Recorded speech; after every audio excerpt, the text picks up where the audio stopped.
블록체인계의 지극히 개인적이고 편파적인 방송, 업계의 내밀한 속내를 시원하게 파헤쳐드리는 사심 토크죠. 코인 생존 토크 실무자 회의 시간입니다. 오늘도 치열한 코인판 선봉에서 열일하고 계신 두 분 모셨습니다. 디핀의 정윤성 이사, 바이엑스고의 김기성 매니저, 이 두 분과 함께하겠습니다. 두 분 안녕하세요. 어서 오세요. 자, 이번 주 주간 회의록 먼저 화면을 통해서 만나보도록 하겠습니다. 어떤 안건들이 있을지 화면 통해 보시죠. 국회 정무위를 통과한 특검법 개정안이 법사위 심사 대상에서 제외됐습니다. 금융위는 특검법 시행령에 업계 의견을 수렴할 것이라고 밝혔습니다. 업비트가 약 580억 원 규모의 이더리움이 유출됐는데요. 분실된 이더리움은 업비트 자산으로 충당할 계획입니다. 중국 정부 보고서가 중국 블록체인 기업의 약 90%가 암호화폐 발행을 시도했다고 밝혔습니다. 금융계 불법 행위 근절 분위기 속 발간에 의미를 두고 있습니다. 중국계 암호화폐 채굴 기업 카나안이 미국 나스닥에 상장됐습니다. 시가총액 14억 달러가 형성됐다고 합니다. 이번 주도 역시나 흥미로운 안건들이 제시되는데요. 두 분께서는 어떤 이슈 눈여겨보고 계신지 궁금합니다. 한 분씩 여쭤보도록 하죠. 먼저 정윤성 이사님께서는 이 네 가지 안건 중에서 어떤 안건 가장 눈여겨보셨을까요? 네, 아무래도 이번에 특검법이 이제 정무위를 이제 통과를 하면서 전체적으로 이제 어떤 거래소를 중심으로 했던 이제 가상자산 사업자 대상으로 했던 어떤 이제 갖춰야 될 부분이 전체적으로 이제 규제 안으로 이제 들어오고 있고요. 그다음에 법무위도 이제 통과가 됐기 때문에 앞으로 좀 속도를 내는 그런 방향으로 가고 있는데 현실적으로는 이제 얼마나 이제 거래소를 중심으로 해서 이제 해야 될 것들이 이제 산적한 상황이고 현실은 지금 현재 이렇게 영업을 이어나가기도 힘든 그런 좀 어려운 그런 시대를 벌어지고 있기 때문에 여기 안에서 어떻게 하면 이제 규제 안에서 선순환이 될 것인지에 대한 부분 한번 짚고 넘어가면 좋을 것 같고요.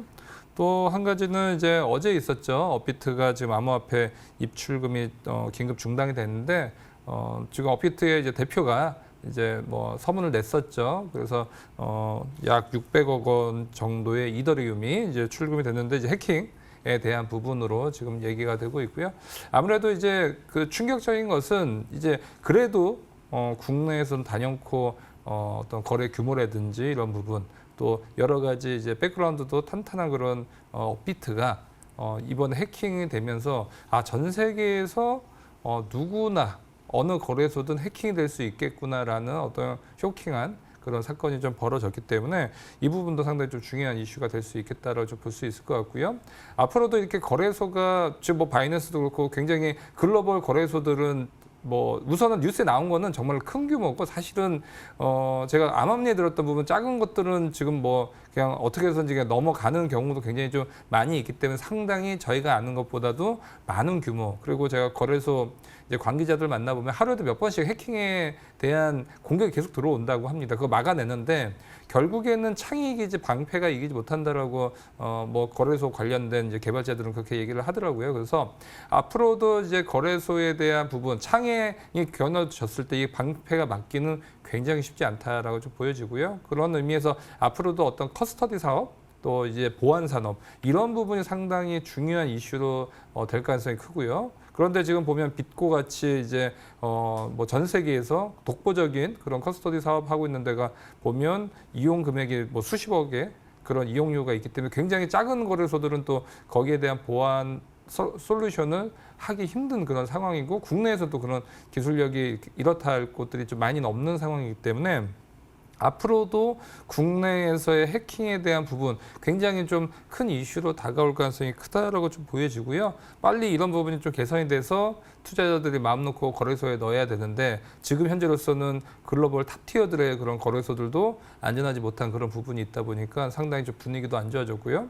한 가지 어제는 또 그래서 입출금이 이제 막히다 보니까 갑자기 이제 알트코인들이 급등을 했던 그런 기회 현상도 많이 보여줬던 그런 부분도 있었습니다.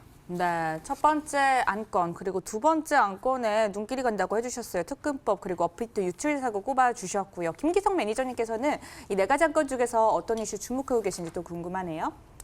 네, 아무래도 저는 개인적으로 특검법은 좀 이야기를 안 할 수 없다 생각을 하고 있어요. 왜냐하면 기본적으로 이제 국내에서 법의 테두리 없이 암호화폐 산업들이 발전되고 있었기 때문에 그런 상황에서 암호화폐 산업들의 어떠한 성장이라든가 또는 암호화폐에 있어서의 어떤 필요했었던 어떤 법적인 장치들 이런 것들이 없는 상태로 이루어지다 보니까 불법적인 사항도 굉장히 많이 있었고 그로 인해서 피해도 많이 발생됐었거든요. 그런 의미에서 특검법 개정안이 그래도 이제 일단 4단계 중에 2단계는 넘어갔다라는 어찌 보면 굉장히 좀 긍정적일 수도 있고 어찌 보면 좀 더 기다릴 수도 있는 부분이지만 그래도 무언가 나아가고 있구나라는 방향이 보여져서 특검법 이야기를 할 수밖에 없다고 생각을 하고 있고요.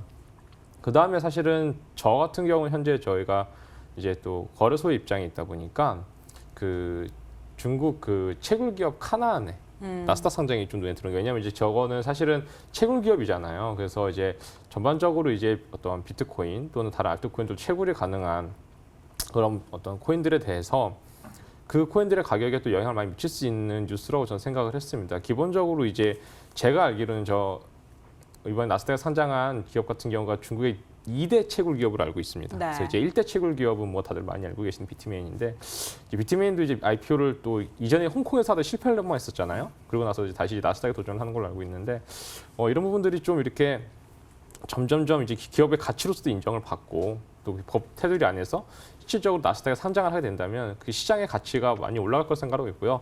전반적으로 어떤 파이가 커지는 부분에 있어서 저는 저 뉴스도 굉장히 중요하다고 저는 생각을 하고 있습니다. 네, 첫 번째로 또 특검법 관련된 이슈 그리고 4번째 안건이었죠. 하나안의 나스닥 상장 관련돼서 이야기 나눠보고 싶다고 해주셨는데요. 두 분께서 공통적으로 특검법 관련한 이슈를 꼽아주셨네요. 그래서 오늘의 주제를 바로 공개해 보도록 하겠습니다. 네, 오늘 나눠볼 주제는요. 정무위 통과한 특검법 개정안, 암호화폐 제도권 진입 본격화라는 주제로 코인 생존 토크 실무자 회의를 시작하겠습니다. 네, 지난주에 이 특검법이 국회 정무위원회를 통과했다는 소식을 전해드렸었는데요. 저희도 잠깐 언급도 하긴 했습니다. 지금 계속해서 보도들이 나오고 있는 상황인데 현재까지 펼쳐졌던 양상들 전반적으로 어떤지부터 짚어보면 좋을 것 같아요. 정윤성 이사님, 어떤 상황인가요? 네, 지금 우선은 뭐 제도권 내에 전체적으로 이제 편입이 되고 있는 그런 상황이라고 좀 보시면 될 것 같고요. 네. 우선은 암호화폐 거래소를 이제 운영하기 위해서는 정부에 이제 신고를 해야 되는 그런 신고제로 이제 바뀌었다라고 보시면 될 것 같은데 25일에 국회 상임위원회를 통과를 했고요. 그다음에 법사위 본회의를 거치면서 이제 암호화폐가 이제 제도권에 이제 편입이 되게 됐습니다. 그래서 우선은 그 특검법이라고 이제 개정안을 이제 발표를 했던 부분이 있는데 이 내용을 보면 이제 국제 자금 세탁 방지 기구 의 정에 따라서 암호화폐를 이제부터는 이제 가상자산, 암호화폐 거래소 등을 가상자산 사업자로 이제 정의를 했고요. 그다음에 범죄 자금의 어떤 세탁과 테러 자금 조달을 막기 위한 법이라고 좀 보시면 될 것 같은데 이를 위해서는 은행 등 지금 현재 금융회사가 고액 거래나 불법 의심 거래가 파악이 됐을 때 금융위원회에 금융정보분석원에 보고를 해야 되는 그런 부분이 있는데 이제 앞으로는 이제 가상자산 사업자들도 은행의 어떤 그런 보고의 어떤 의무와도 거의 같은 그런 강도로 지금 진행될 가능성이 크다라고 좀 보여질 수가 있고요. 그래서 앞으로는 이제 KYC, 이제 고객 확인 제도라든지 아니면 자금 세탁 방지 기구, 그다음에 테러 자금 조달 방지 절차 등을 통해서 고객과 거래를 이제 모니터링을 해야 될 의무가 법제가 됐다라고 좀 볼 수가 있고요. 아무래도 이제 법제가 됐다는 거는 그 전에는 안 해도 자유를 맡겼지만 이제는 무조건 해야 되고 안 했을 때는 법적인 처벌을 이제 받게 된다라고 좀 보여질 수가 있을 것 같습니다. 그래서 거래 실명제를 위해서 앞으로는 이제 실명 확인, 입출금 서비스와 보안을 위한 정보 보호 관리 체계 ISMS라고 많이 부르는데 인증에 대한 부분이 필요하고요. FIU는 이 두 가지가 없는 사업자의 신고는 거부를 할 수가 있습니다. 그래서 앞으로는 이런 부분에 대한 부분이 뭐 앞으로 이제 큰 변수가 없으면 계속적으로 제도권 안에 들어오는 그런 방향으로 가지 않을까 싶습니다. 네, 계속해서 제도권 안으로 들어오고 있는 상황이라고 이야기를 해주셨는데요. 김기성 매니저님께서는 그러면 이번에도 특검법 개정안 관련해서 또 주목해서 보셨던 부분들 어떤 점인지 또 궁금하네요. 네, 사실은 특검법에 관련돼서는 뭐 한 몇 년, 한 2년 가까이 계속해서 이야기가 나왔던 부분들이었고요. 이것들이 언제 어떻게 뭐 이렇게 본회의에 상정이 될까 또는 어떻게 단계를 넘어갈까 이런 얘기 있었는데 사실은 그 암호화폐 거래소 관계자분들을 꾸준히 제가 좀 만나봤었는데요. 만나보고 특히나 국내 이제 관계자분들 만나봤었는데 만나서 이야기를 들어보니까 가장 아쉬웠던 부분들이 어떤 일종의 어떤 가이드라인이 있었다는 부분이에요. 그러니까는 우리도 ISMS를 좀 갖췄으면 좋겠고 실명 계좌를 만들었으면 좋겠다. 이런 것들을 하면 좋겠어. 그런데 그거의 권한은 은행이 판단하게 할 거야. 특히나 가상 계좌 같은 경우는 그런 부분이 있었거든요. 근데 그렇게 되다 보니까 이제 거래소 입장에서 할 수 있는 부분이 되게 없었어요. 그러니까 무언가 이렇게 정확한 어떻게 준비해서 어떻게 진행해라 이런 게 나와줘야 되는데 그게 없었는데 이번에는 다행히 시행령이 들어가게 됐습니다. 이 시행령이 들어오게 되면서 특별히 이제 그 가상자산 사업자의 범위가 들어가게 되고요. 더불어서 이제 어떻게 신고 사항을 해야 되며 준비해야 될 것이 무엇이 있는지에 대해서 이야기를 했는데요. 근데 사실은 이 부분에 있어서 좀 고민을 해야 될 부분이 무엇이냐면 사실 우리가 이제 많은 분들이 다 아시겠지만 가상계좌 발급에 대해서 많이 고민들을 많이 하고 계시고 많은 분들이 알고 계세요. 사실은. 네. 근데 그거보다 사실은 먼저 선행이 되어야 될 부분 중에 하나는 이제 ISMS가 있거든요. 이 ISMS, 그러니까 정보보호 관리 체계를 갖추어야만이 이제 이 FIU에서 이제 사업자 신고를 받아주는 건데 가상계좌와 ISMS 두 개가 다 같이 있어야지 이제 신고를 받아주는데 이 ISMS 그러니까는 즉 정보보호 관리 체계를 갖춤에 있어서도 사실은 초기에 비용이 굉장히 많이 들어가는 걸로 알고 있습니다. 그래서 거의 억 단위의 돈이 들어가는 걸 알고 있기 때문에 네. 이런 이런 상황이 있는 상태에서 기존의 ISMS를 가지고 있는 거래소는 국내에 6군데밖에 없어요. 크게 4가지의 거래소 플러스 이제 2군데 거래소가 다 가지고 있는데 근데 이 ISMS를 갖추지 못한 다른 거래소들이 앞으로 이제 시행령이 나오게 되고 이제 이것이 실질적으로 이제 개정안이 발의가 되면 1년 안에 이 모든 것들을 죄송합니다. 1년의 유예 기간을 두고 개정안이 나오는 순간 6개월 안에 준비를 해야 되는데 이런 것들이 이제 과연 준비를 할 수 있을지, 재정적으로 준비가 될지 이런 부분들이 또 있고요. 사실은 이제 국내에 거의 한 400개에 가까운 어떤 거래소들이 있는데 네. ISMS를 갖추지 못한 거래소는 뭐 당연히 뭐 거의 없다고 보시는 게 맞고 6개밖에 없으니까요. 더불어서 이 거래소들한테 전부 다 어떤 승인을 내줄까? 네, 그건 아닌 것 같습니다. 다 갖춘다 한들 승인이 안 나올 수도 있기 때문에 앞으로 좀 국내 거래소들의 어떤 전반적인 네. 축소도 좀 보셔야 되지 않을까 싶습니다. 네. 현재도 이 개정안을 두고서 의견이 또 팽팽한 상황입니다. 암호화폐 시장이 확장되고 있는 것이 아니냐, 혹은 또 과잉 규제가 유발되는 것이 아니냐, 이 두 가지 의견이 팽팽한데요. 어떤 쪽에 조금 또 힘을 싣고 보고 계신지도 궁금합니다. 정윤성 이사님께서는 어떤 의견을 조금 더 동의하시나요? 지금 우선은 이제 법이 통과가 되면 이제 맞춰야 되는데 네. 거기에 대한 세부적인 기준은 아직 정확하게는 지금 나오진 않았습니다. 그래서 얼마만큼 강도가 높아야 되는지인데 지금 기업들 같은 경우 앞서 얘기했다시피 국내에는 수백여 개의 이제 가상화폐 거래소가 있는데 한 70% 이상은 사실은 지금 유명무실한 그런 거래소가 대부분이고요. 그러다 보면 지금 서버비라든지 지금 운영비도 내기 힘든 그런 거래소가 이제 대다수라고 좀 생각이 되는데 그쪽까지 이제 끌고 갈 수 있는 그런 기준으로 맞춰야 가야 될지 아니면 상위 10% 정도의 그런 거래소들만 할 수 있을 정도로 갖고 가야 될지 거기에 대한 좀 고민도 굉장히 많이 생겨날 가능성이 크고요. 네. 그렇지만 지금 확실한 것은 지금 거의 비슷한 거래소들도 굉장히 많이 있고요. 거기에 따라서 좀 출혈 경쟁도 상당히 좀 많이 되고 있기 때문에 사실은 어느 정도 이제 국제 자금 세탁 방지라든지 이런 국제적인 스탠다드에는 맞출 수 있게끔 이렇게 가는데 너무나 좀 기준을 높게 잡았을 때는 그것을 따라가지 못해서 이제 도태되는 그런 거래소들도 많이 생겨날 수가 있기 때문에 여기에 대한 어떤 예외 조항도 좀 많이 갖춰줘야 될 가능성이 크고요. 거래소 입장에서는 제가 봤을 때는 너도 나도 거의 비슷한 그런 어떤 마케팅적인 어떤 획일화 이런 것들로 가는데 각자 네. 거래소들마다 본인들의 어떤 특성에 맞는 그런 색깔을 좀 찾아야 될 필요성도 있어 보입니다. 네, 앞으로가 이제 더 중요해진 시점인 것 같은데요. 이제 특급법 개정안 이제 시행까지 남은 과제들은 무엇인지가 더 궁금해집니다. 김기성 매니저님, 어떤 과정들이 또 남아 있을까요? 사실은 이제 4단계 중에 2개 넘어갔다고 말씀을 드렸었잖아요. 네. 물론 이제 법사위는 이제 아까도 잠깐 헤드라인 나왔었지만 이제 다루지 않기로 얘기를 했다고 하지만 사실은 이제 본회의에서 통과가 돼야 되는 게 사실은 굉장히 중요한 부분인데 일단은 빠르면 이번 달 29일에 이제 가능할 수도 있겠다. 그러니까 내일이네요. 네, 내일에 통과할 수 있겠다라는 이야기가 이제 그 정무위 한 의원실 보좌관에서 나오긴 했었는데요.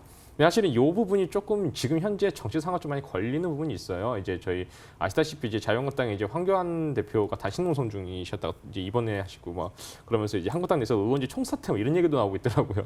그러니까 이런 게 나오게 되면 이제 본회의가 또 미뤄지는 경우도 있어서 그렇겠고요. 네. 더불어서 이 패스트트랙 법안에 따라서 국회 상황이 많이 달라지는 거는 뭐 어쩔 수 없는 부분이라고 생각을 하는데 이 특검법 자체가 단독은 아니에요 지금. 이 특검법 자체가 이제 신정법과 이제 인터넷은행법 개정안과 이렇게 묶여서 같이 패키지로 이제 다뤄지고 있기 때문에 이게 통과가 되기 위해서는 이 신정법과 인터넷은행법 개정도 문제가 없어야 됩니다. 네. 그래서 동시에 같이 해결해야 되기 때문에 이것이 이제 좀 하나의 걸림돌이 될 수도 있다 생각을 하고 있습니다. 다만 이 앞으로 이제 이렇게 법이 나오게 됐을 때 전반적인 산업의 입장을 생각을 해보면 이것이 정말로 산업을 위축시키는 건가라기보다 산업을 건전하게 하는 방향이다라는 것에는 서로가 좀 동의는 하는 것 같아요. 그렇기 때문에 이제 법이 올라오는 것 같고요. 네. 더불어서 사실은 저는 국내에 이제 거래소가 굳이 이렇게 많아야 되는가 생각을 하고 있기 때문에 이 기회에 사라져야 될 거래소들은 잘 사라졌으면 좋겠습니다. 네, 알겠습니다. 자, 그럼 오늘 이야기 나눈 안건에 대해서 두 분의 한 줄 평을 바로 들어볼 텐데요. 먼저 정윤석 이사님, 오늘 한 줄 평 어떻게 내려주실까요? 네, 저는 온실 속의 화초처럼 이렇게 얘기하고 싶은데 우선은 어쨌든 이제 따뜻한 곳으로 이제 들어왔으면 정부에서도 그동안은 좀 나무라라 했던 그런 부분도 있는데 이제 온실 속에서 그래도 물도 주고 영양분도 주고 따뜻한 어떤 보호 아래에서 키워준다라고 봤었을 때는 이제 잡초 같은 것들은 좀 떨어내고 정말 좋은 이제 화초들 같은 경우는 이제 무럭무럭 자라나는 그런 계기가 됐으면 좋겠습니다. 네, 바로 이어서 김기성 매니저님도 한 줄 평 내려주시죠. 네, 저는 늦었지만 제대로라고 한 줄 평을 내리고 싶습니다. 아시다시피 굉장히 거래소의 어떤 사기적인 행각들 그리고 불안전한 거래소로 인해서 이미 손해를 본 국민들 또는 굉장히 상처를 받은 국민들이 굉장히 많이 있어요. 사실 이 특검법이 조금이라도 빨리 나왔었다면 1년 전에만 나왔었더라면 이렇게까지 안 됐을 수도 있었거든요.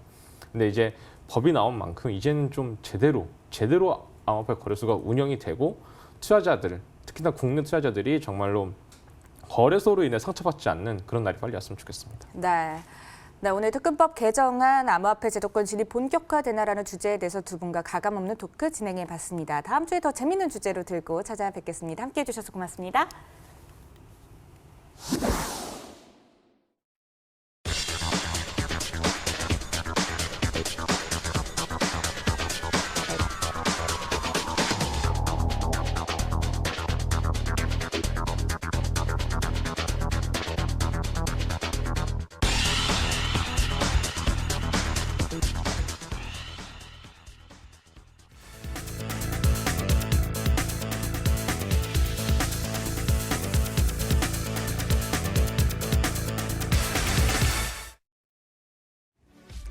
암호화폐 공시 플랫폼 쟁그라 올라온 신뢰할 수 있고 정확한 공시 데이터 이 시간 통해 알려드리도록 하겠습니다. 안녕하세요. 람팀장의 쟁글 파일 크로스앵글의 김혜람입니다. 먼저 지난 한 주간 가장 많은 클릭수를 올린 상시 공시 탑 10부터 보고 오시겠습니다.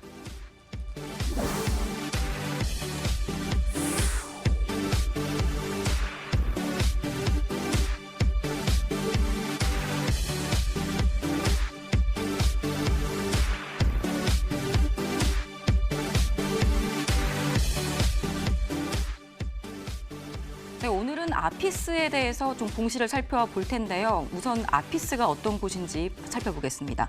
이 아피스는 투자자들이 마스터노드에 쉽게 접근할 수 있도록 도와주는 중개 플랫폼입니다. 그러면 마스터노드는 뭐냐? 좀 어려우실 수 있는데 채굴 방식의 한 종류입니다. 여러분 저는 비트코인 채굴하는 곳에 현장에 한번 직접 가본 적이 있는데요. 이 수백 개, 수천 대 컴퓨터들이 채굴을 위해서 계산을 하기 위해서 돌아가고 있습니다. 그러면 굉장히 많은 전기료와 임대료를 내면서 이 채굴기를 왜 돌리느냐? 수익을 내기 위해서죠. 이 마스터노드도 또 하나의 채굴 방식입니다. 물론 수익도 낼 수가 있습니다. 이 컴퓨터 계산이 아니라 코인을 구매하고 보유하는 방식으로 채굴을 하는 겁니다. 이 특정 코인을 일정 보유량 이상 가지고 있으면 마스터 노드가 돼서 채굴을 할 수가 있고 연간 몇 %의 주기적인 보상을 받기도 합니다. 그런데 이미 대시와 같은 대표적인 마스터노드 코인들은 시세가 많이 올라와 있는 상태고 또 별도 서버도 구축해야 되는 등 진입 장벽이 있는 상태입니다.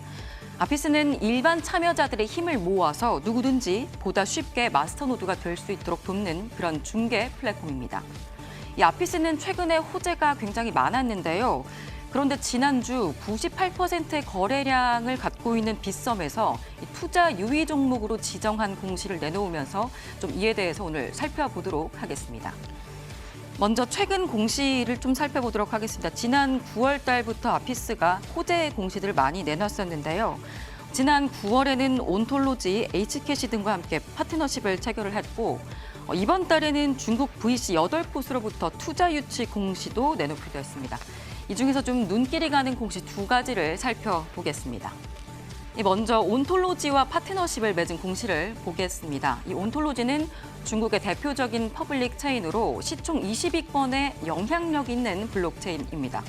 이 아피스를 통해서 돌릴 수 있는 노드 온톨로지가 좀 추가가 된 거고요.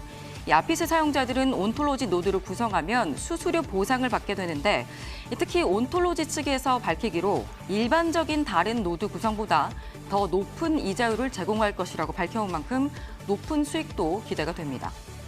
또 하나의 주목할 만한 공시는 중국 VC 8곳으로부터 투자를 받은 공시였습니다. 투자 금액은 공개를 하지는 않았고요. 아피스 관계자는 중국은 과거 컴퓨팅 채굴로 수익을 경험해본 곳인 만큼 아피스의 이자를 통한 수익에도 관심 있는 중국의 액티브 유저가 많이 유입될 것이라고 기대감을 모았습니다. 또한 중국의 VC 네트워크를 통해서 중국 대형 프로젝트들과 협력을 하고 마치 온톨로지처럼 수익률이 높은 특수 권한을 갖게 되는 등 인센티브 시스템을 제공하기 위해서 노력하겠다라고 밝혔습니다.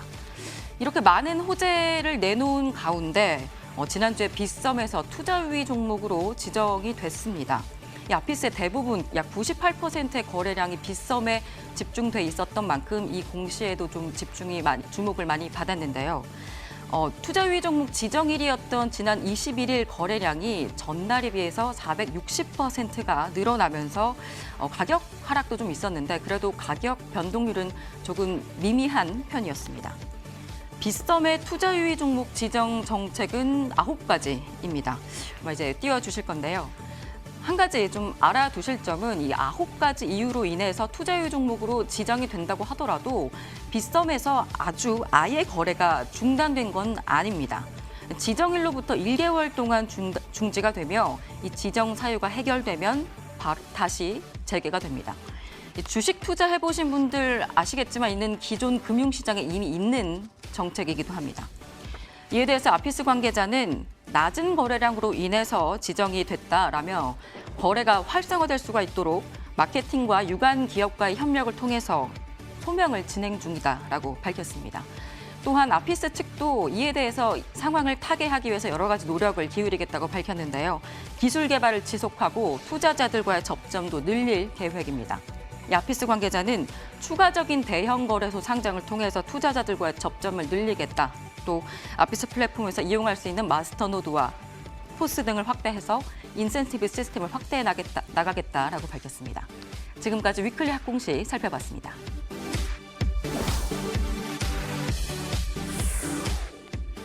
쟁글에 공시하고 있는 흥미로운 크립토 프로젝트들을 소개해드리는 프로젝트 후 시간입니다. 오늘 만나보실 프로젝트는 토모체인인데요. 토모체인 파운더 인터뷰 보고 오시죠. Hello, my name is Long Vương, the founder of TomoChain. TomoChain is a high-performance public blockchain with proof-of-stake voting consensus. In TomoChain, there are 150 block-producing masternodes and thousands of stakers monitoring and securing the network. TomoChain will launch TomoX decentralized exchange protocol and also develop a privacy token protocol in 2020. In ecosystem, we focus on DeFi and gaming sector. I think non-fungible token is a very unique aspect in gaming, and it can change the business model of the gaming. If you are a game developer who want to build on TomoChain, feel free to contact us. 이 토모체인은 이더리움을 포함한 다양한 블록체인들의 확장성 문제를 해결하는 그런 솔루션입니다. 무슨 의미냐면 이 토모체인은 블록체인 네트워크가 1초 안에 처리할 수 있는 거래 내역수를 획기적으로 끌어올린 그런 블록체인입니다. 현재 다른 체인의 초당 거래 내역수를 보면 6에서 30 정도에 불과한데 토모체인은 이를 1000까지 끌어올렸습니다. 거래 체결이 빠르니 당연히 사용성과 직결이 되겠죠.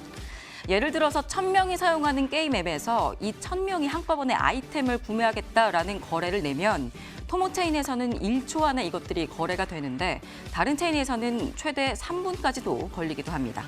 수수료도 획기적으로 줄였는데요. 기존 0.001에서 0.1달러에서 거의 제로에 가깝게 수렴을 시켰습니다. 또 국내에서는 티켓몬스터 창업주인 신현성 의장이 이끌고 있는 테라가 토모체인과 파트너십을 맺기도 했습니다. 이 토모체인의 대시보드를 좀 살펴보시면 토모체인은 컨설팅과 분산화된 거래소, 또 기업을 위한 프라이빗 블록체인 DF 구축 등 블록체인 솔루션을 제공하고자 하는 그런 블록체인 프로젝트입니다. 오늘 파운더가 밝힌 대로 내년에 탈중앙화 거래소 프로토콜을 출시하고 또 프라이버시 토큰 프로토콜 개발하는 등 서비스 확장 계획을 지킬 수 있을지 쟁글에서 확인하실 수 있습니다. 다음 주 이 시각에는 TTC 파운더를 만나보시겠습니다. 프로젝트가 직접 자신의 정보를 공시하는 쟁글에서 신뢰할 수 있는 정보 데이터 받아가시길 바랍니다. 지금까지 람 팀장의 쟁글 파일 김혜람이었습니다.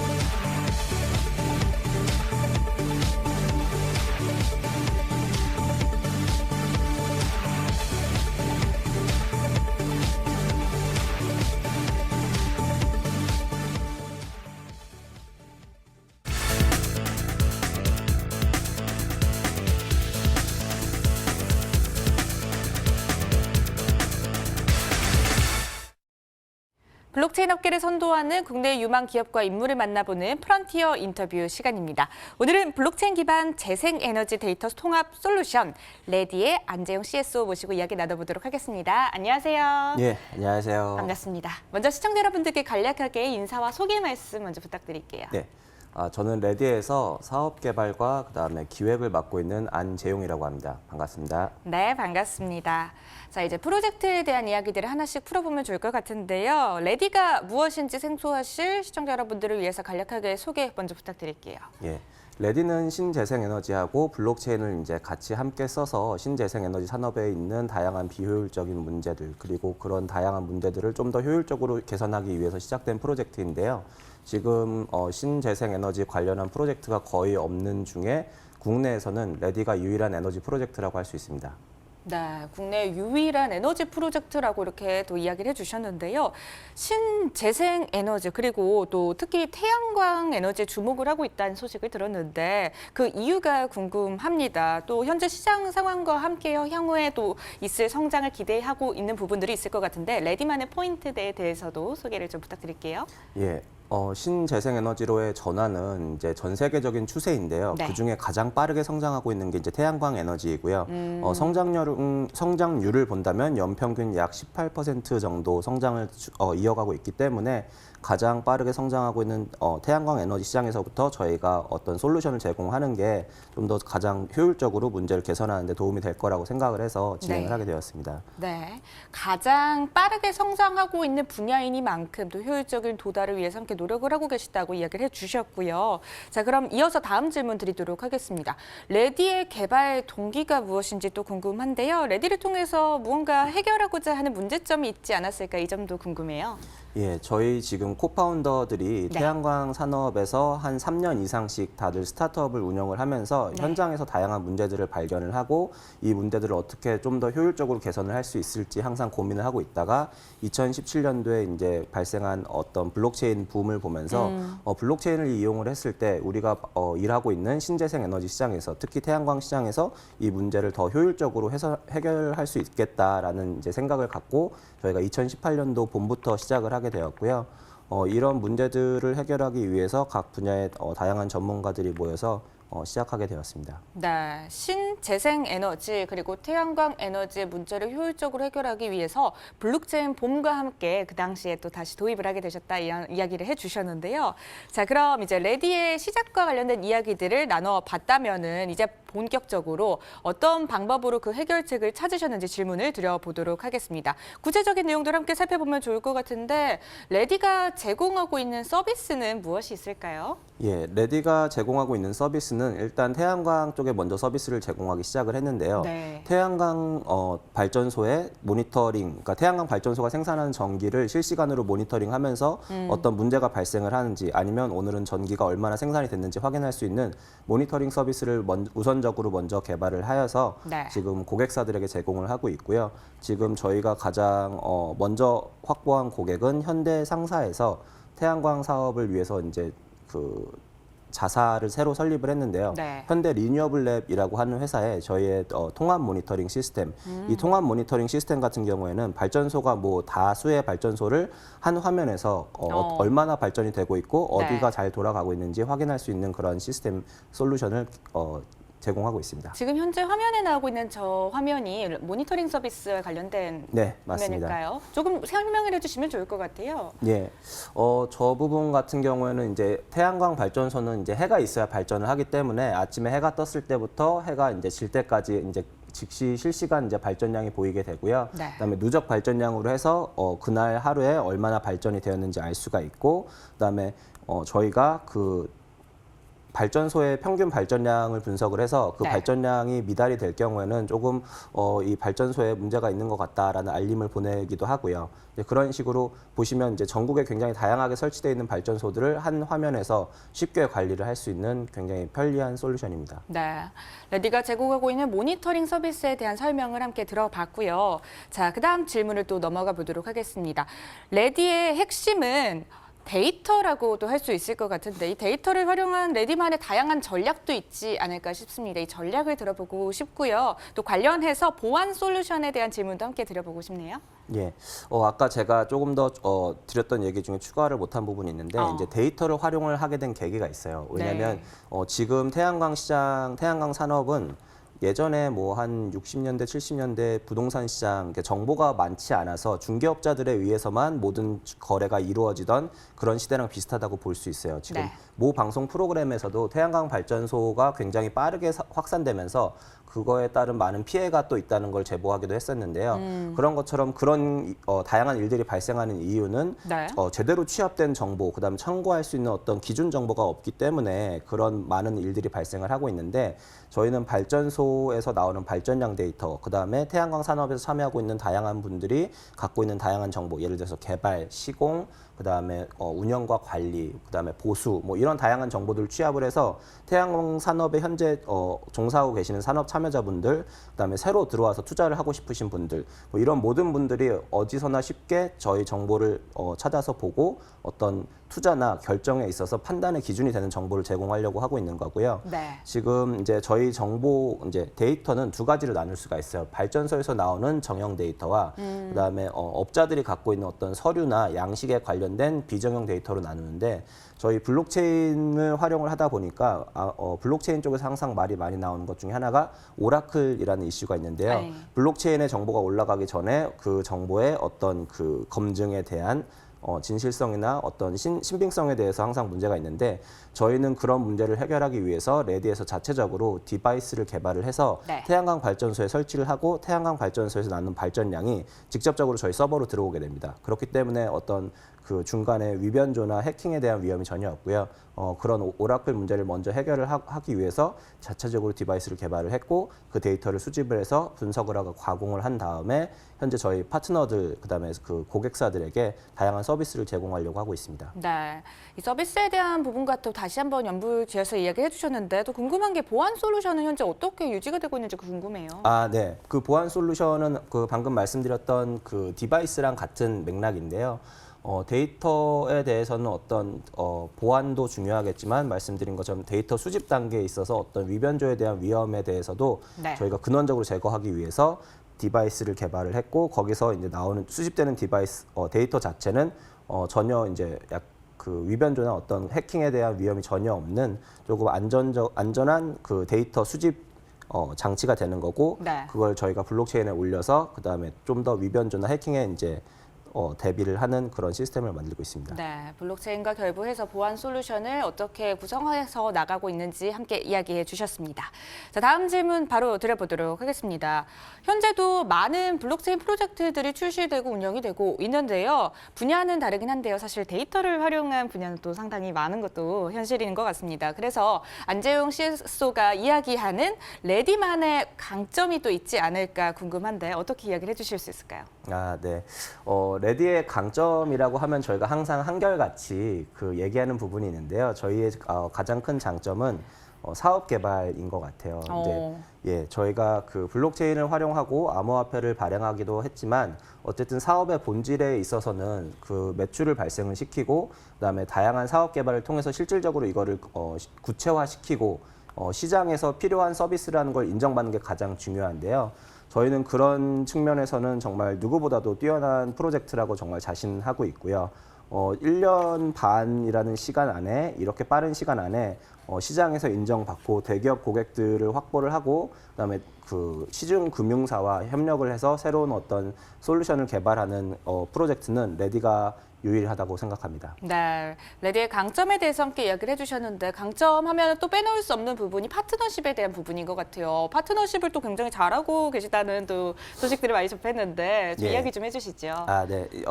저희 이제 파트너로는 이제 조금 이제 다양한 분들이 계시는데 그 중에 가장 많이 아시는 부분 중에 하나가 현대 상사에서 이제 만든 현대 리뉴어블랩에서 저희 서비스를 사용하시면서 저희 파트너사 사실 뭐 고객사지만 네. 뭐 가장 먼저 얘기 드린 게 현대 리뉴어블랩이 있고요. 그 외에도 농협은행과 저희가 최근 9월에 태양광 시설물을 IoT로 관리하기 위한 어떤 업무 협약을 체결을 하면서 농협은행과도 이제 파트너십을 체결을 했고요. 그다음에 신한금융그룹과도 농협과 비슷한 어떤 맥락의 발전물 관리를 위한 어떤 협약을 지금 저희가 준비하고 있습니다. 네. 보면은요, 금융기관을 비롯해서 정말 다양한 분야와 함께 또 파트너십을 체결하고 계신 것 같은데 그런 이유가 또 특별히 있으실까요? 아무래도 저희가 활동하고 있는 에너지 분야는 굉장히 보수적이다 보니까 저희가 아무리 뛰어난 기술을 갖고 있고 저희가 아무리 능력이 있다고 이렇게 홍보를 해도 많은 분들이 이제 신뢰를 잘 안 해주세요.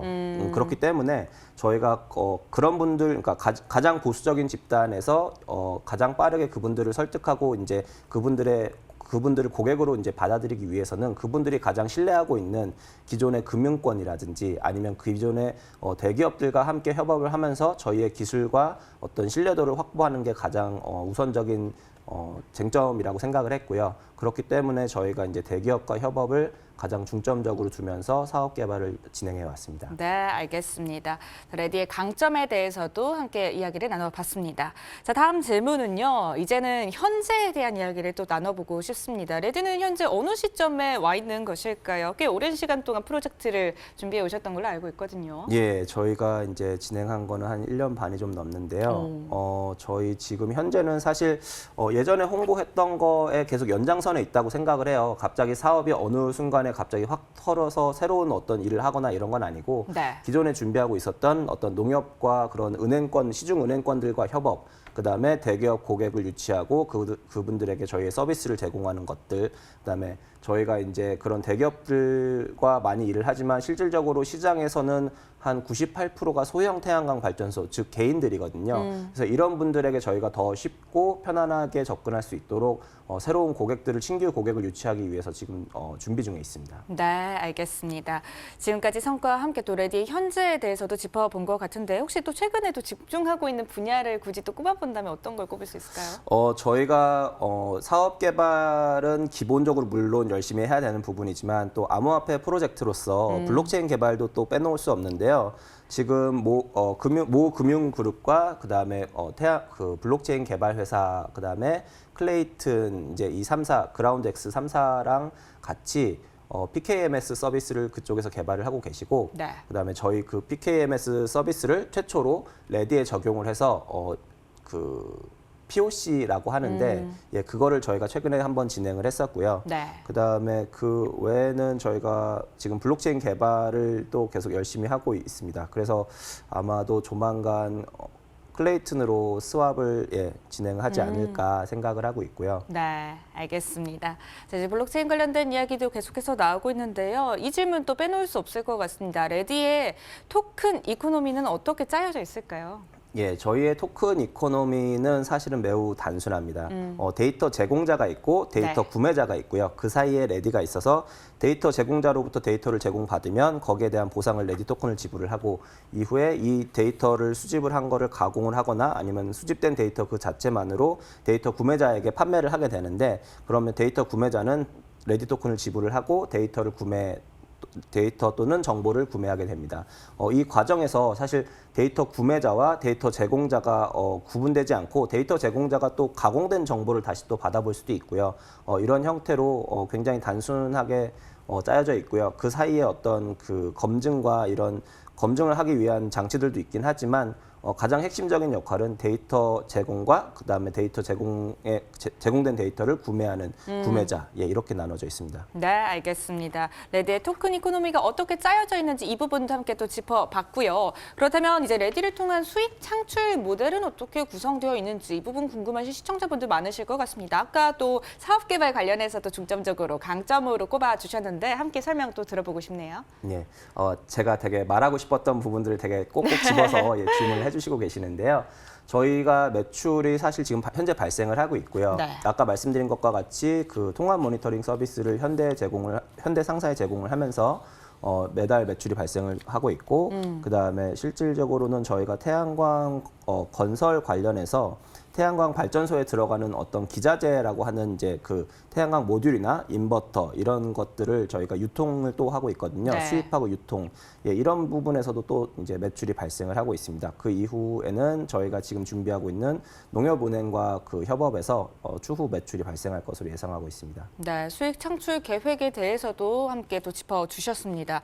자, 그러면 이제는 미래에 대한 이야기도 잠시 나눠보도록 하죠. 레디가 앞으로 어떤 방향을 향해 흘러갈지도 궁금해지는데 향후 예정된 뭐 계획이나 일정들이 있을까요?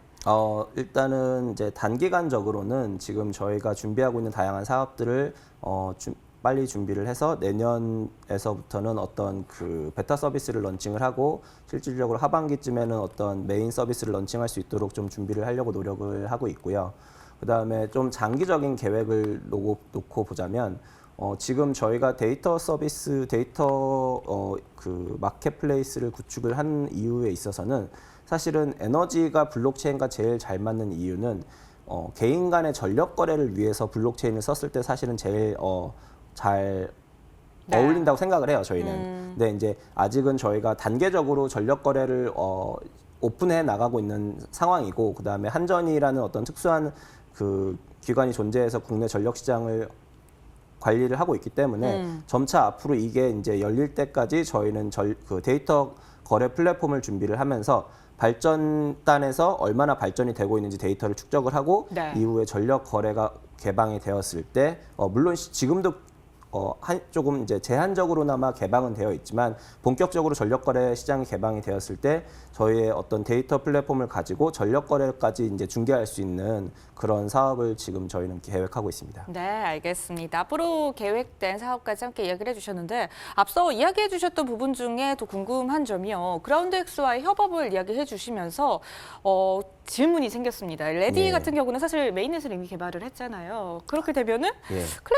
클레이튼의 디앱으로 편성이 되는 것인지 네네네. 여쭤보고 싶네요.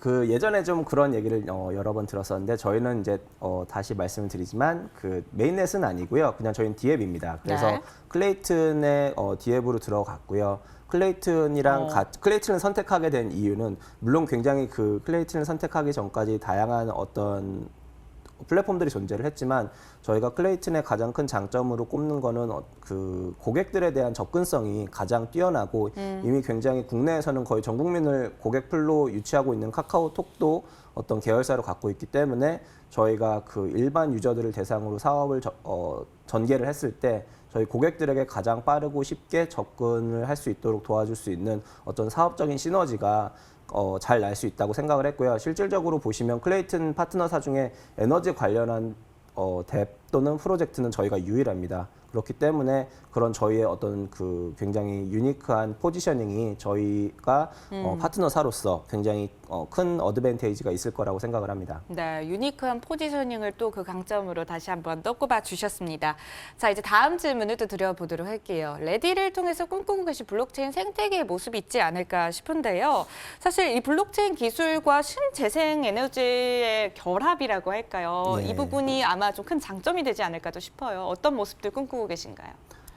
일단은 이제 이 부분에 대해서 말씀을 드리기 전에 굉장히 많은 분들이 레디 했으면 할 때 이제 국내에서 많은 기사나 어떤 그 사업적인 성과는 에너닷이라는 회사 이름으로 많이 나오게 되는데 네. 에너닷이라는 이름으로 저희가 국내에서 활동을 하고 있는 이유는 국내에서 대기업들과 협업을 할 때는 사실은 암호화폐라는 어떤 그 이슈를 바로 직접적으로 꺼내면서 함께 일을 하는 기회를 만들어가는 게 현실적으로 매우 어렵습니다. 네. 그리고 실질적으로 이 블록체인 개발과 운영을 하는 그 한국 법인을 따로 두기도 하고 있고요. 그래서 저희가 에너닷이라는 이름으로 사업을 전개하고 많은 파트너사와 이런 그 고객사들을 유치를 하면서 저희 생태계 안에 다양한 분들을 모시면서 저희가 에너닷이라는 이름으로 실제 사업과 사업 인프라를 다 구축을 해놓으면 실질적으로 저희가 그 레디라는 이름으로 그 준비하고 계획하고 개발을 했던 다양한 데이터 거래 플랫폼이라든지 아니면 추후에는 전력 거래라든지 이런 모든 일들이 저희 그 에너닷에서 진행했던 서비스에서 실제로 토큰을 이용해서 이제 그 서비스를 이용할 수 있는 그런 생태계를 구축하려고 하고 있고요. 네. 일단 서비스나 어떤 정보에 대한 그 교환의 수단으로 레디 토큰이 활용될 수 있도록 저희가 생태계를 좀 구축하려 하고 있습니다. 네, 알겠습니다. 꿈꾸고 계신 블록체인 생태계에 대한 모습까지 함께 그려봤습니다. 자, 이제 마무리를 하면서요. 오늘 함께한 소감을 또 들어보고 싶은데요. 그리고 앞서 하지 못한 이야기가 혹시 있으실까요? 예, 일단 소감 하지 못한 이야기는 당장 생각이 안 나서 소감을 좀 먼저 얘기를 네. 드리면 방송 처음 해보는데 너무 편안하게 해주셔서 너무 감사하고요. 너무 재밌었고 저희를 레디라는 프로젝트가 진정성 하나만으로 여기까지 왔는데 또 많은 분들한테 저희를 다시 한번 알릴 수 있는 기회가 이렇게 주어져서 너무 감사하게 생각하고 있습니다. 예, 너무 즐거웠습니다. 네, 알겠습니다. 지금까지 레디의 안재용 CSO와 함께했습니다. 오늘 나와주셔서 고맙습니다. 예, 감사합니다.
네, 오늘도 유용한 시간 되셨나요? 블록체인에 관련한 모든 거, 블록체인에 관련된 알차고 또 새로운 소식들 오늘도 전해드렸는데요. 다음 주 이 시간에도 블록체인 관련해 새롭고 또 핫한 소식들 모두 모아서 찾아뵙도록 하겠습니다.